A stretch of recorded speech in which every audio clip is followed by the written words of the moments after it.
So in early 2005, when the Lord was working in our hearts about Indonesia, we of course began to ask the question: what is the pathway?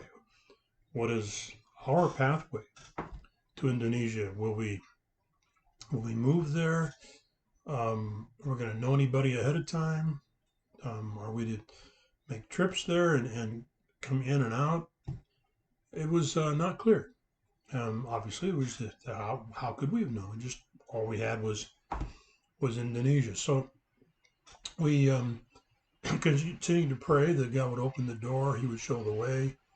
Got back to the States in early February, and I had already begun to line up some churches to speak in and to present our vision and sort of explain why it is that our understood lifelong call to the Middle East, to the Arabic speaking Muslim world, was now over effectively, at least in terms of where we lived, and that we were going to be focusing now on a different room inside of the household of Islam.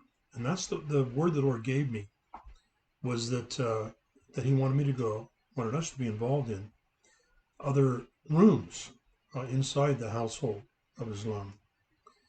So Indonesia is the big room. It's the biggest room in terms of population. It's the largest Muslim nation in the world. It's the fourth largest nation on earth, following China and India and the United States. So we came back and just, okay, we're just going to live and tell people this is where we're going and figure it out. So one of the churches I spoke in about a month after we got back was in Southern California. And I'd known the pastor there and his wife. We had worked with them in missions for a number of years, and he was now pastoring this church. And so on the Sunday morning, we're sitting in the front row, and he goes, before the service, and he goes, "So, Jim, you and Connie are going to go to Indonesia?" I said, "Well, yeah, the Lord's called us there. Not sure how it's all going to work out." And he goes, "Well, what do you mean?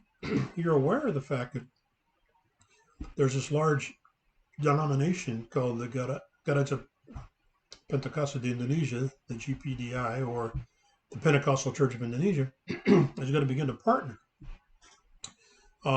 with Foursquare, with our denomination. So I figured that's why you've come." I said, "No, I had no idea." And he goes, "Really? Well, wait here." So I went and got a bulletin insert from, I don't know, a week or two or three before. But sure enough, it showed on there that at the convention, the international convention for our denomination in Chicago in late May of 2005, this delegation was going to be coming, and they were going to be welcomed into fellowship with our denomination. So I don't think they'd worked out yet what that all was going to mean. And I certainly had not known about it. So I thought, and we were scheduled to go to the conference because that was a way for us to see a lot of friends and also to talk more about our vision and hopefully gather more support for that in terms of if we're going to move there or how that was all going to work out. So we came to a session, and I'd only been back in the States for about 3 months when this conference came, and it was like, to be honest, things just, the language was happening quickly. I couldn't even watch a sports TV program. It's just like, what? And all the fast talking, it seemed like, and so we were sitting in this service, and there were about, I don't know, 3,000 people, something like that, and there was, of course, some singing and other things going on. And this delegation came forward, and they made a presentation to the denomination head, and I think there was something that came back to them, and you should have heard. I mean, it was incredible when the shout came out. I mean, the came out because of the fact they were announcing this denomination was going to be fellowshipping with us in that large Islamic country. And so, I mean, there were all kinds of noises, cheers, and there were sort of Christian noises and football noises as well. I mean, there was a lot of almost spontaneous just rejoicing and just outburst of approval and giving glory to God. So I, after about an hour into the service, then I or less. I told Connie, I said, I can't stay. It's just too much um, going on. All the videos and stuff on the screen and all that. I said, I gotta leave. So I left and I went outside.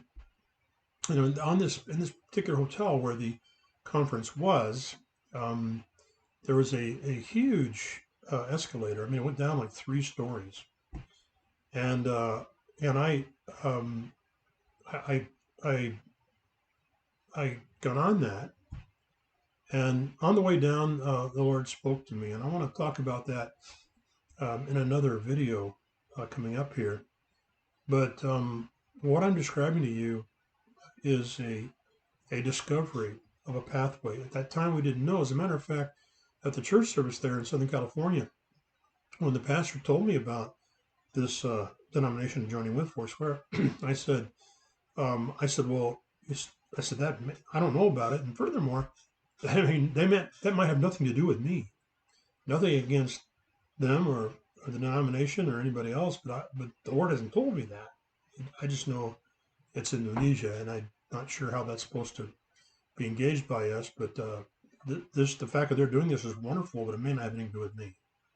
So the pathway was actually begun by the Lord, and we soon found out that had everything to do with us as we were discovering, beginning to walk on a pathway, a path of righteousness of the Lord's choosing.